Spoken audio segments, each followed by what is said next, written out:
Hello, everyone, and welcome to On the Safe Side, a monthly podcast hosted by the editors of Safety and Health magazine, the official magazine of the National Safety Council.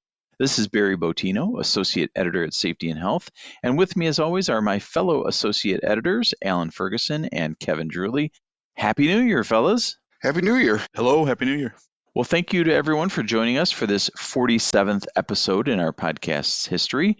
We know many of you have had a unique journey into the safety profession, and we'd like to hear about it for our My Story feature in the magazine. Submit your personal stories about how you got into the safety field by emailing us at safehealth@nsc.org. To view past My Story entries and catch up on all the news from around the safety world, visit our website, safetyandhealthmagazine.com. In this month's podcast, I'll discuss a feature story that I wrote about how the job of a safety professional has changed in our deep dive segment.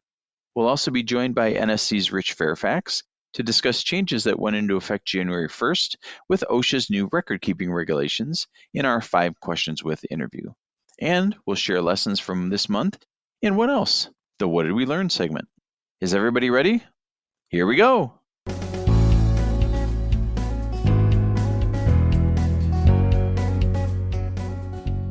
The new year often lends itself to reflection, a concept that translates well to the safety and health feature story we'll be examining for the latest segment of Deep Dive. In our January issue, Barry gathers perspectives from several veteran safety professionals, asking them how the job has changed during their careers and what has made it easier or even more difficult. There's a great cross-section of responses from the sources, some of whom kindly have been or will be guests on this podcast, and for that reason, the reflection really comes full circle because the responses offer lots to think about. So Barry, as we cycle into another Summer Olympic year, could you please take your mark to lead us on this first deep dive of 2024? Well, thank you, Kevin. And I did catch what you did there with cycle and Olympics. I got it. I try. Yeah. Well, Kevin, no matter what industry you're in, change is often a constant. In fact, I once worked for a CEO whose focus of her entire MBA program was change management. Change is something that many of us can be intimidated by at times, and at other times we can enthusiastically embrace it. And safety is no different.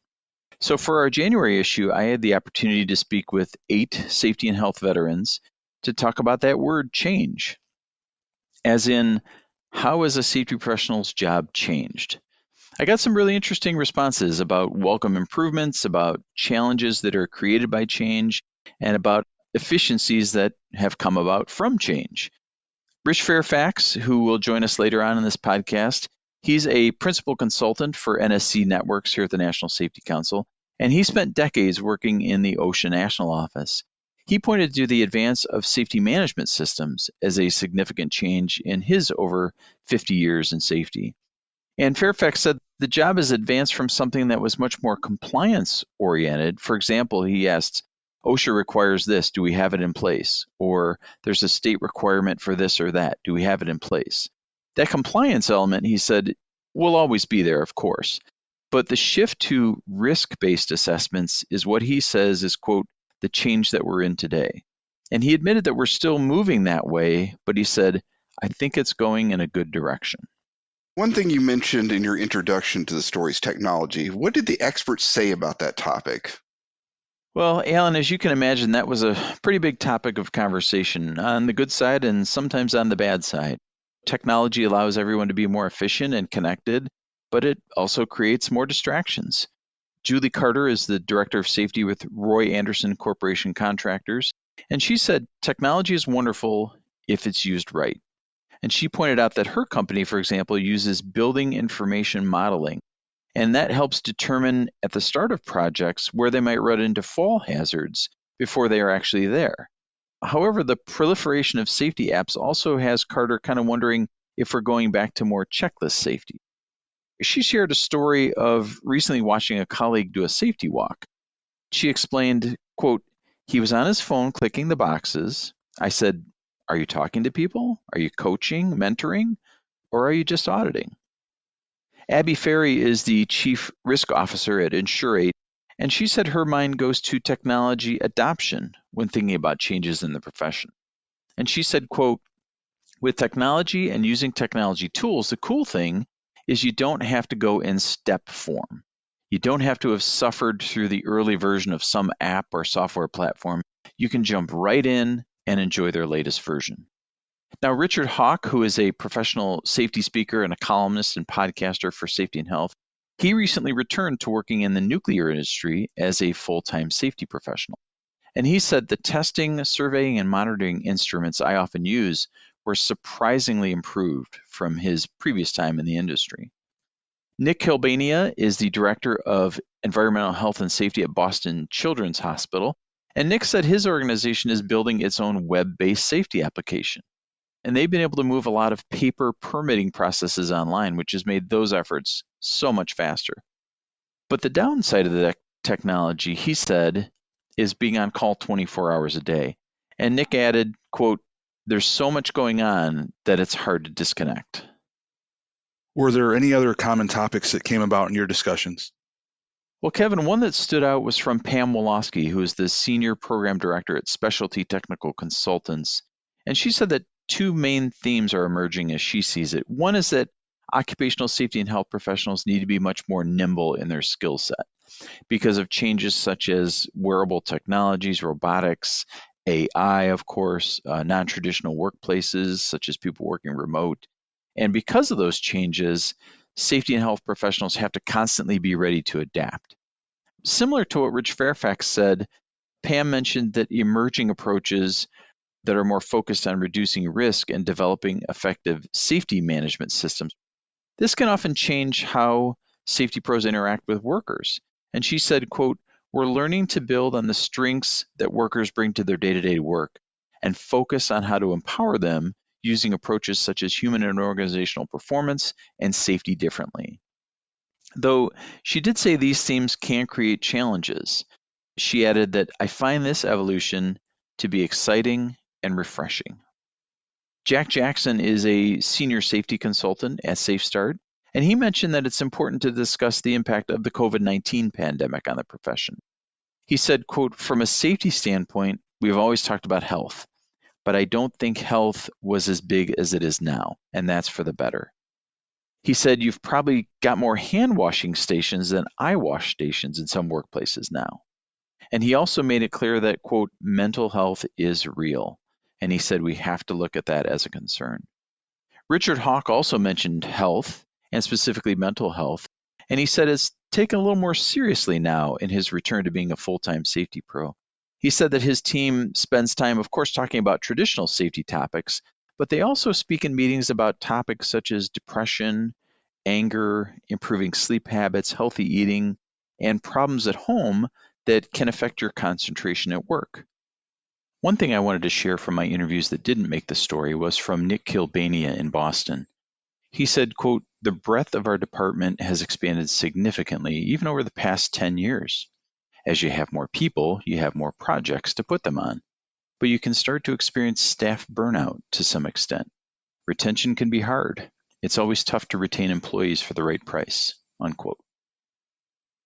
There's also a focus on retaining workers in the safety and health field, just like in many other workplaces and many other industries.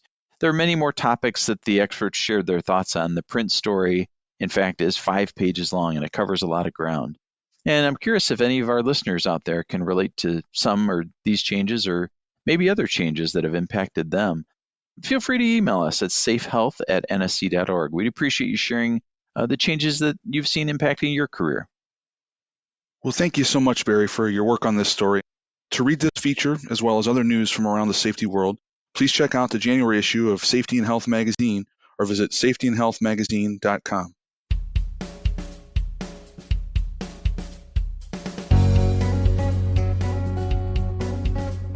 Every safety professional has a unique story.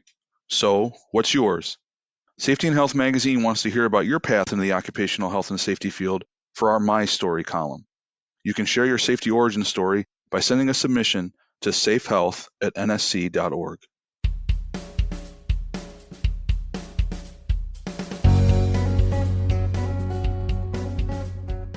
OSHA's revisions to its electronic record-keeping rules are set to go into effect in the new year, bringing changes to some employers. With us to talk about those changes and other important record-keeping topics is Rich Fairfax, a principal consultant for NSC Networks and a former Deputy Assistant Secretary at OSHA. Rich, thank you so much for joining us. Great, thank you, and thanks for having me. As I just alluded to, OSHA's changes to its electronic record-keeping requirements were set to go into effect on January 1st as of this taping. Can you briefly summarize what's going to be different for affected employers? Record keeping is probably the most asked question I get. One of the things I do for the National Safety Council is provide, OSHA interpretive guidance and answer questions for members. And by far, record keeping is the most that I do. I want to let you all know that I just did a webinar on this topic and record keeping issues maybe a week or so ago, and there will be a link posted on this podcast. So if you want to see that or listen to that might be interesting. As far as this record keeping reporting standard, let me give you a little bit of background. Since the mid 90s, probably 1996, OSHA has always been collecting data since then on injuries and illness information from employers. The change came in the Obama administration. At the end of the Obama administration, OSHA basically expanded the record-keeping requirements, and that went into effect again at the end of the Obama administration. And then when the Trump administration came in, they basically pulled that standard back and canceled it. Now we're at the Biden administration, and they're putting that reporting requirement back into place. Just to be clear, it went into effect last January 1st.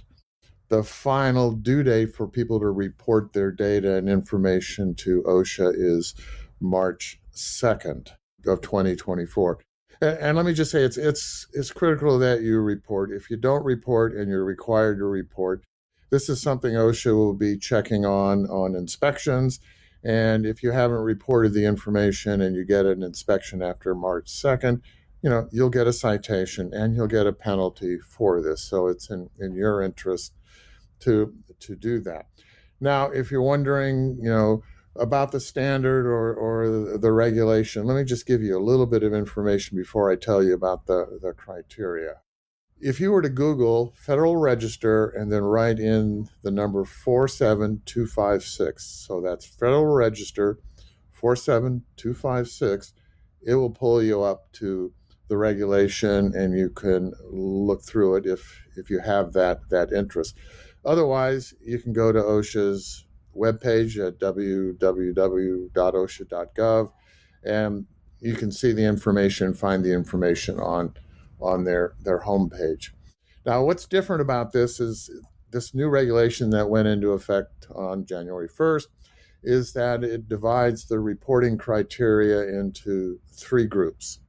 The first group is that any establishment with 20 to 249 employees, and it gets complicated, but it's in certain designated industries that are defined in Appendix A of this new regulation, will continue to have the requirement to report information from their 300A forms to OSHA. This is basically all of you who reported to OSHA since 1996 are still required to report to OSHA. So that's the first group is no change. If you were reporting before, you got to report now. One thing I want to make clear is you'll see as I go through these groups is I don't mention corporations. I talk about establishments. This is an establishment-based reporting criteria. So that means that any establishment or site that meets this criteria or the criteria of any of the groups has to report.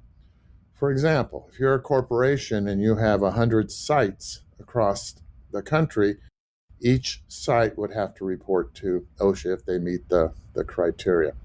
So group one is if you reported before, you got to report now. Group two says any establishment with 250 or more employees in industries that are routinely required to keep OSHA records have to report data. So if you're a company and you're required to keep records under OSHA and you have 250 or more employees, you have to report. This is new, okay?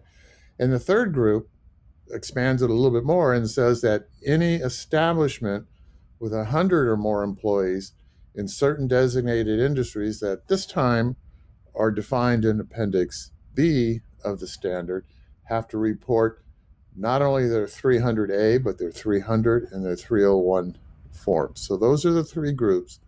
Group 1, if you were reporting before, you have to report again. Group 2 is if you have 250 or more employees, you have to report.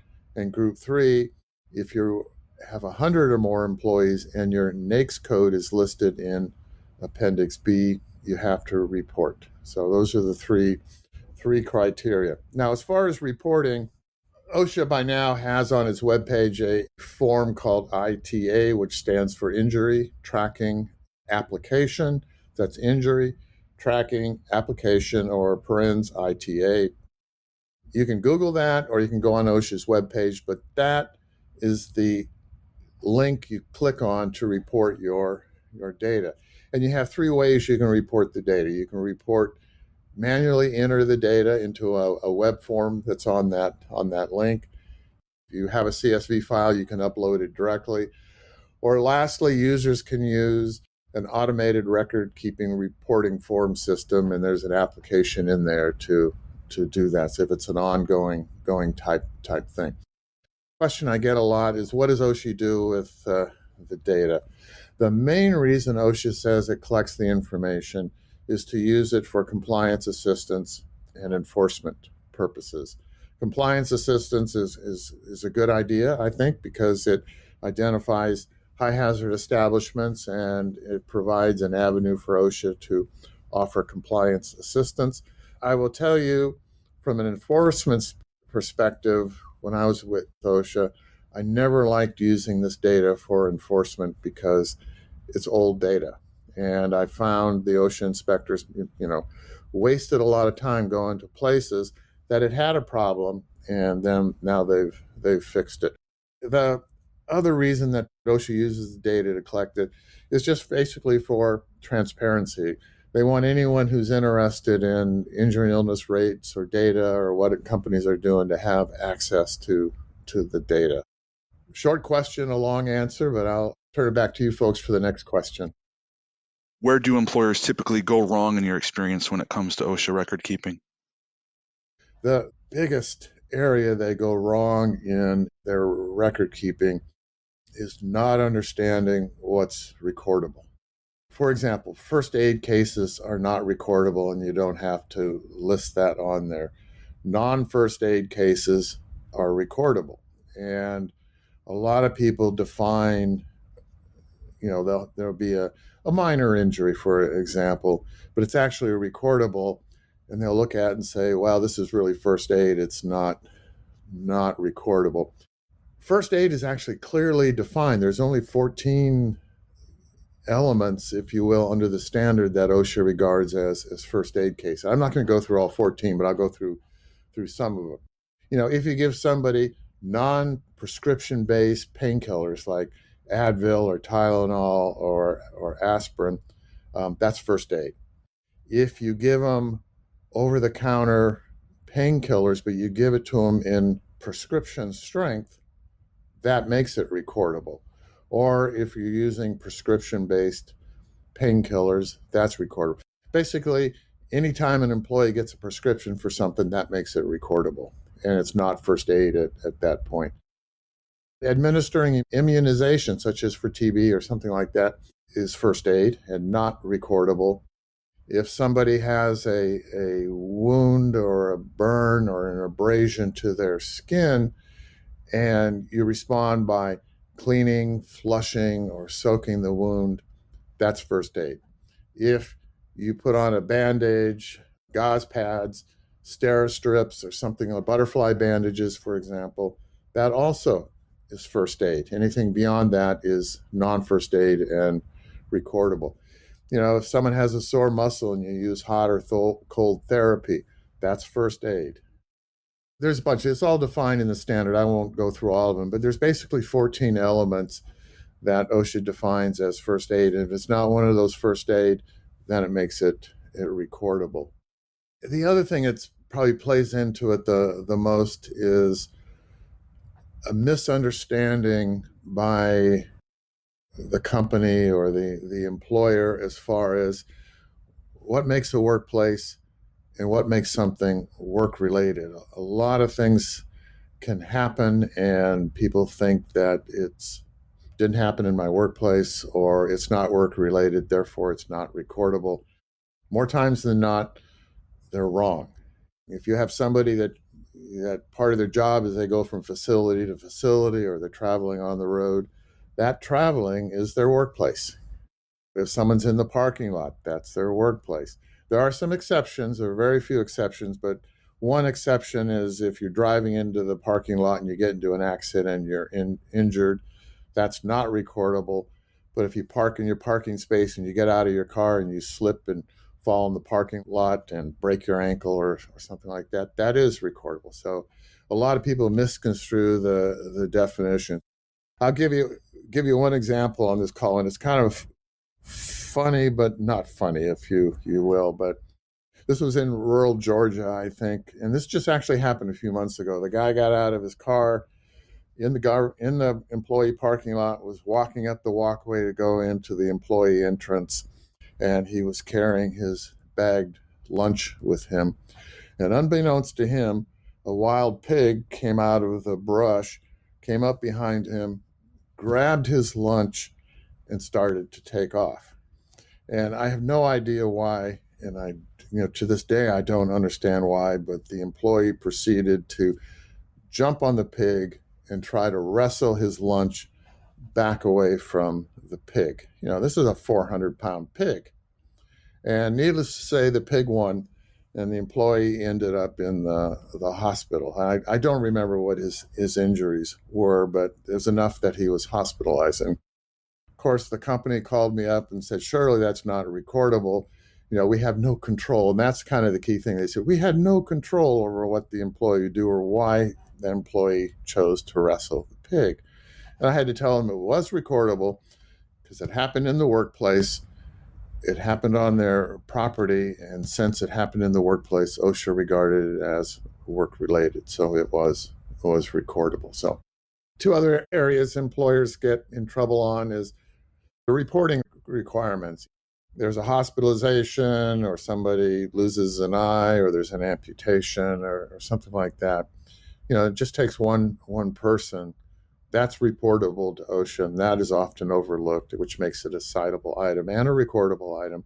Then the other thing is fatalities. Fatalities have to be reported within 8 hours, and if they fail to do that, that's citable by OSHA.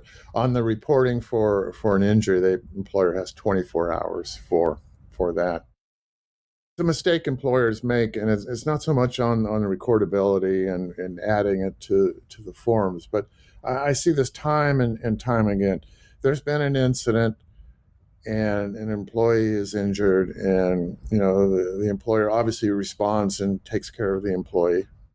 Then as far as the hazard, they go and fix it, which is good. But the good thing to do is maybe to take a step back and say, why did this happen? And, were our controls that we had in place adequate, or do we need to revamp the controls, or do we need to do more training, or do we need to do something? And that oftentimes is more, well, actually more times than not, it's not done. It's like one and done. They fix it and then they move on and they think they've solved everything. The other thing related to that is more times than not, companies have similar operations in other areas. In addition to taking a step back, assessing and looking at it and looking at what controls are in place or what controls need to be in place, then they carry that a few steps further. So they look at other operations. I've seen many times with small and medium-sized employers, they get in and they fix it and they're happy because they took care of the problem. And then a month later, the same thing happens on another line or something like that. Rich, I wanted to ask you, for folks who want to improve their record keeping, what are some simple steps to get started? I actually have two approaches to that answer. One is employers need to look at record keeping as a tool for assessing and evaluating, their safety and health programs. And I'll talk more about that probably in a moment.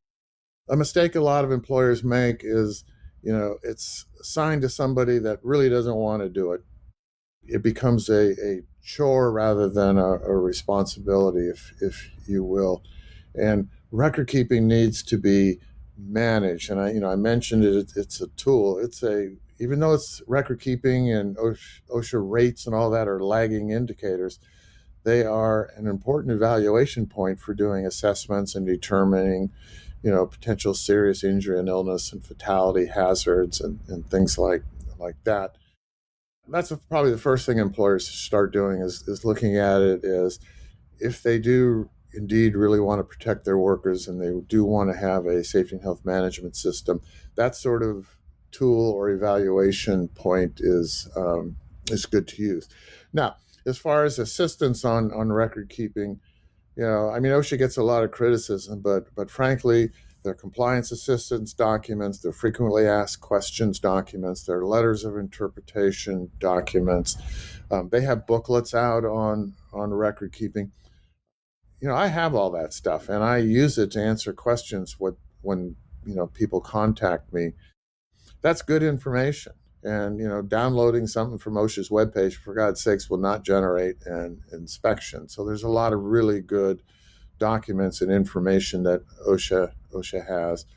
And the other thing I'll just throw out is, in each and every OSHA area office, they have a position called a compliance assistance specialist. That position is mandated under the appropriations bill that OSHA gets.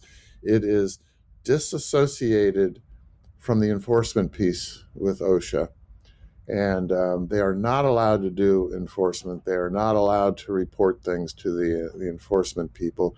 And they're there solely to answer questions. So if you have record keeping questions, you can give OSHA a call at the local area office and ask for the compliance assistance specialist. They will give you their answer, and that's what they do. I mean, they're dedicated to doing that. The other alternative is to go outside of OSHA, and I will tell you there are lots of really good webinars on OSHA record keeping, OSHA recordability. There's a lot of groups and associations that provide information. And, like I mentioned, just, a week or so earlier, I gave a webinar on record keeping and this new standard. So, that's all good information. It's good interpretive guidance. And so there's a lot of avenues out there. I'm sure there are more, but that's kind of what came to me in the top of my head.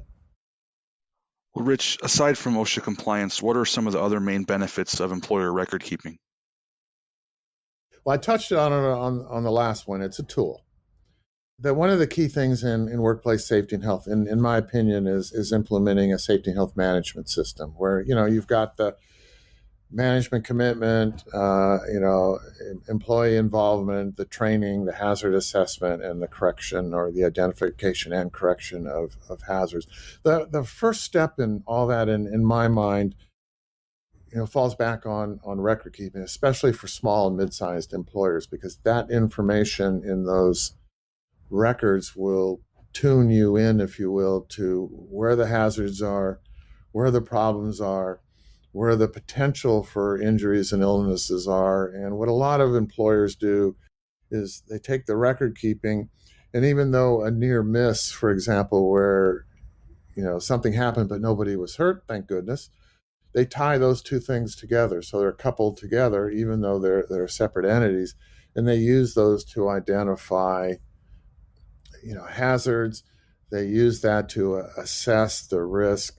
They use those to determine, if the controls that are in place are adequate. So any employer wanting to deal with workplace safety, and in my mind, OSHA record keeping is a good place to start.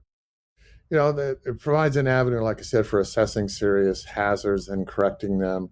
It's also a tracking mechanism, so you can track where the injuries and illnesses are happening. I will tell you, I started with OSHA in the early 1970s as a compliance officer. I was an industrial hygienist, but the first thing I did when I started an inspection after I did the opening conference was I looked at the injury and illness records, because you could go through the records and just at a glance, and you would be able to say, okay, we're having eye injuries over in this department, or there seems to be some strains and sprains over in this department. And you can believe after I looked at the records, I had a plan for doing the inspection, and the employers, they're aware and they know they should be doing the same thing. It just provides a good avenue. Now I want to jump off track just for a minute, because I mentioned that the OSHA record keeping is a lagging indicator. So you're responding, after the fact, as opposed to leading indicators where you're collecting information so you can kind of predetermine, if you will, where an injury or an illness might occur. ASTM has a standard called 2920, I think. It's a record keeping standard. It's a lagging indicator also, but what's nice about it is a lot of the OSHA record keeping, you get defined overburdened, if you will, with injuries and illnesses that, in my mind, are not work related. They happen in the workplace, but they're not directly related to work. And what's nice about the ASTM standard is it focuses on serious hazards, both for health and safety, and it redefines what is in a workplace. So it provides, I think, a better tool for identifying and correcting hazards. The OSHA stuff does a good job too, but it gets a little bit filled with other items that kind of take you away, like the pig example I told you. And I still don't see how that's work related. What are some resources for employers who want to better understand OSHA record keeping? OSHA's webpage, as I've mentioned, the frequently asked questions document is an excellent document. There's guidance documents, there's booklets that OSHA does, and there's letters of interpretation. And frankly, I think the absolute best record keeping information document is what's referred to as the Blue Book. A good friend of mine was the one who was in charge of record keeping back with OSHA in the 80s and 90s. He wrote the book, and he actually worked for NSC for a little while when ORC was required. But those are really good internal sources. Contacting OSHA and asking for the compliance assistant specialist, I think, is an excellent resource. If you want to pay for it, there's consulting firms that specialize in record keeping. There's a number of attorneys that I call them OSHA bar attorneys because they focus on OSHA cases. A lot of them specialize in record keeping, and the ones I'm familiar with do an excellent job. And I'll be honest, I contact some of them when I've got a question that just befuddles me, and I can get their opinion. So, and then there's other groups and associations and professional organizations that do webinars and provide information. Well, thank you so much as always for your insights, Rich, and thank you once again for joining us on the Safe Side. Okay, my pleasure.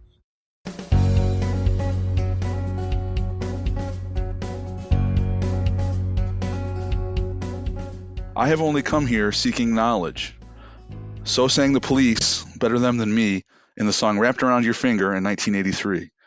In the spirit of Sting, we're here to share what we've learned in the past month, be it on the job or off. And to start, I will share something that I learned on the job, but first, this just seemed like a good place to share that Rich's anecdote about the pig. I know we're going to talk about that for a while, and the words "needless to say," the pig one come to mind. Also, this seemed like the only avenue left for this. We're just clear of the holidays, but I find myself, I've been here at NSC with the Safety and Health team now for going on 8 years, and I know I've noticed different things that I've seen before now through the safety prism. But for some reason, this holiday season, you can't avoid either the Home Alones, but the iconic scene where Daniel Stern's Marv gets electrocuted. I noticed the close-ups of the arc welder more this year, so that's probably not worth much, but I did notice that. Something very interesting that I had written about, and it's down in Australia. It's a campaign of Public Transport Victoria, and it deals with some of the violence, both verbal, physical, really all kinds that are being shown toward transport workers. And in addition to this campaign, alongside it, there's a video series, and it really is powerful. It illustrates the message that transport workers are people too. And in addition to raising awareness, really the biggest thing they've done is they've designed different safety vests for workers, and it illustrates their personal lives and their personal stories. And the part of the campaign is just sharing the finding that psychologists have shared, that when you know someone, you're more prone to treat them as an equal, or just treat them with the humanity that they deserve. So it just was something different. I know we talk about a lot about just rote safety and just things of this and that, but the humanity side of this really stood out. Alan, how about you? Yeah, so we got to see the latest regulatory agenda here recently, the fall 2023 agenda, and there was only a couple of changes. One of those was that the lockout tagout update, or the planned lockout tagout update for OSHA, is moved from long-term, which basically means long-term actions, which basically means that OSHA is not going to do anything for 6 months or so, at least, if not longer. That's been moved back onto the active agenda. And that update is expected to kind of address computer-based controls of hazardous energy. There are some other rules that are going to come out, even though this regulatory agenda didn't show much changes. There are some rules that are going to come out, like OSHA's HAZCOM update, or MSHA, the Mine Safety and Health Administration, has a rule that's coming out pretty soon for written safety programs for mobile equipment and powered haulage. By the time this episode comes out, it probably will have already come out. Barry, what about you? First things first, Alan, anytime we can start a new year with a mention of Stuart Copeland and the Boys, one of my all-time favorite drummers, I can't thank you enough for that, Kevin. So happy New Year. Happy Police New Year to you. I wanted to share a story that kind of takes me back to my newspaper industry days. And it's a poll by the Harris Company about toxic bosses. I may have had a few of those in my newspaper days. And some really interesting statistics here from the Harris folks, who said 70% of workers said they've worked for a toxic boss. 31% currently do work for a toxic boss. And the astounding statistic to me from this poll was that about 40% of workers who have either had a toxic boss in the past or currently do have sought therapy because of that. On the positive side of this, having a boss who's respectful and creates a positive work environment could create a lot of benefits for workers. And the most common cited were workers being more productive because of a good boss, giving extra effort on the job, having a willingness to take on more responsibility because of a good boss, and engaging more with the team and staying in positions longer. Well, now it's our listeners' turn. Is there something important that you learned this month? Please share it with us via email at safehealth@nsc.org. We'd love to hear it from you.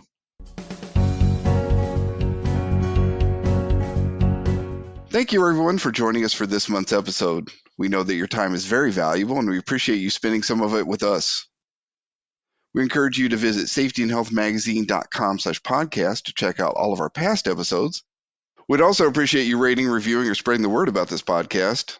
To find stories such as Barry's feature on Safety Pro job changes and the latest news from around the safety world, check out safetyandhealthmagazine.com. And also make sure you follow us on your favorite social media channel. Original music for this podcast was composed by Steve Maslin. Thanks so much, Steve. And a big thank you to all of our NSC colleagues behind the scenes who make this podcast go. We'll be back next month to have more safety-related discussions, talk to trusted voices from around the profession, and hopefully make you smile a little. In the meantime, please stay on the safe side.